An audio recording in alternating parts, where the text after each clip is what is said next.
Olá, o objetivo dessa aula é a gente começar a trabalhar com interrupções, né? Então,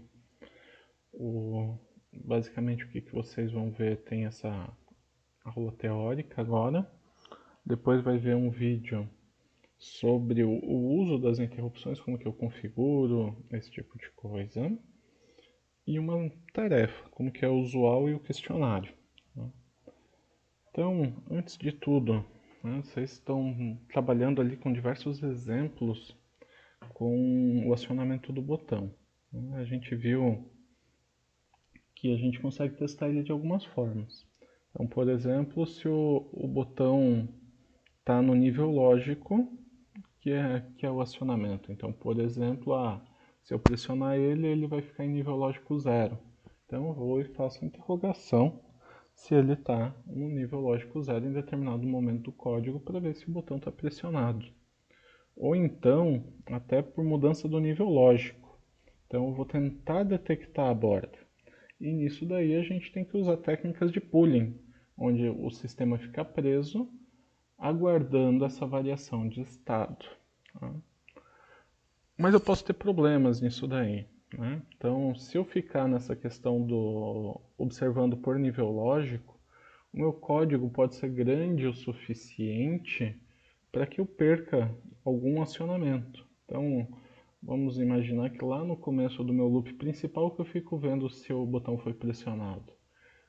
Então, naquele instante ele não estava pressionado, mas ele seguiu o código, pressionou o botão enquanto ele estava realizando alguma outra tarefa e foi solto o botão antes dele voltar a interrogar se o botão estava pressionado ou não. Ou então, se eu fizer ele por mudança no nível lógico com o pooling, o meu sistema vai ficar parado à espera dessa mudança, o que pode ser muito danoso. Afinal de contas, eu não vou realizar nenhuma outra atividade a não ser ficar esperando o botão ser pressionado. E tem muitos casos onde que a gente precisa de um controle muito bom do tempo. Então, a resposta necessária quando há um pressionamento do botão, ela tem um tempo máximo a ser executada. Isso pode causar problemas se a gente não cuidar. Ou então, a execução do microcontrolador não podendo ficar parada à espera da mudança desse nível. Então, imaginemos que ele fique controlando uma tela, um display, ou mesmo os 7 segmentos, ou piscando LED. Então ele vai ficar parado esperando o botão pressionar e ele não vai ficar executando nenhuma dessas tarefas que são necessárias. Então, o, ao invés da gente fazer essa questão, que nem a gente vê ali no lado esquerdo, onde que ele testa como que está o status do botão 1, vai ver se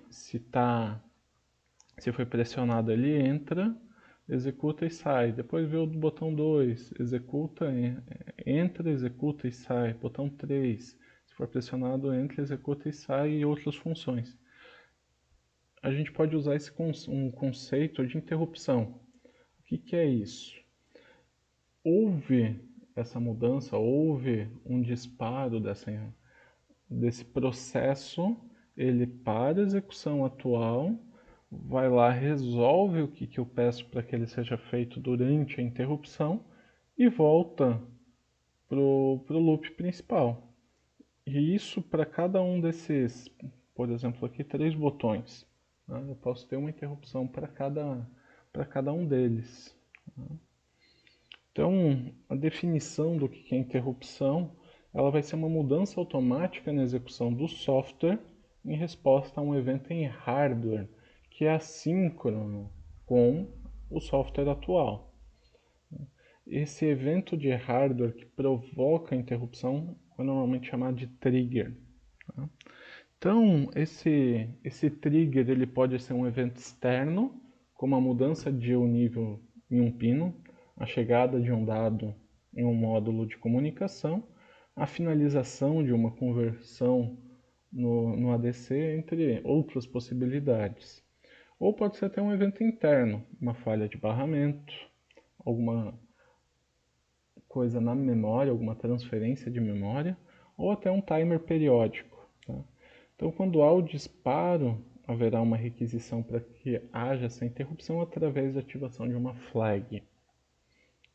E precisa ter algumas condições para que haja essa interrupção.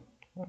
Então, primeiro, tem que ativar o dispositivo, configurar esse NVIC, tá? Que é um controlador de interrupções aninhadas vetoradas, habilitar globalmente essas interrupções, que a prioridade do nível de interrupção seja maior do que é o nível atual que está sendo executado do software e que haja então esse evento de hardware de trigger.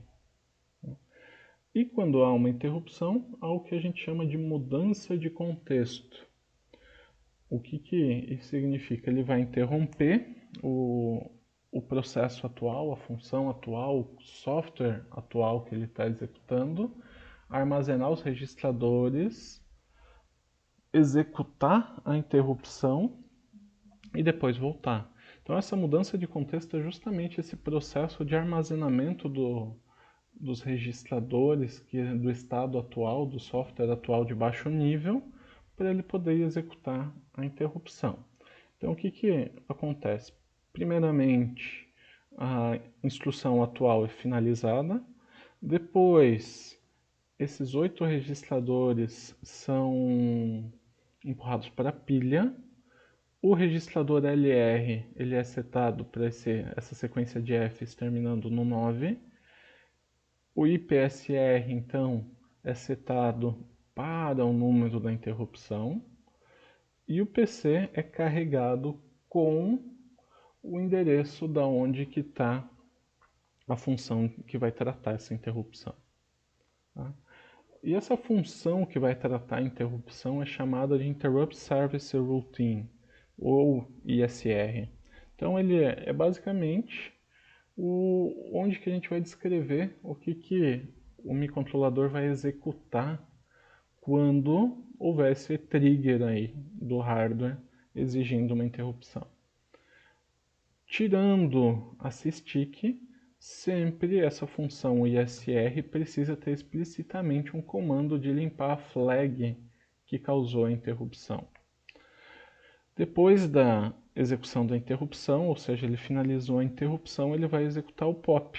Tá? Então, o que a gente tinha visto aqui na mudança de contexto é o push, depois disso ele faz o POP, que é basicamente desempilhar os valores de registradores que foram armazenados.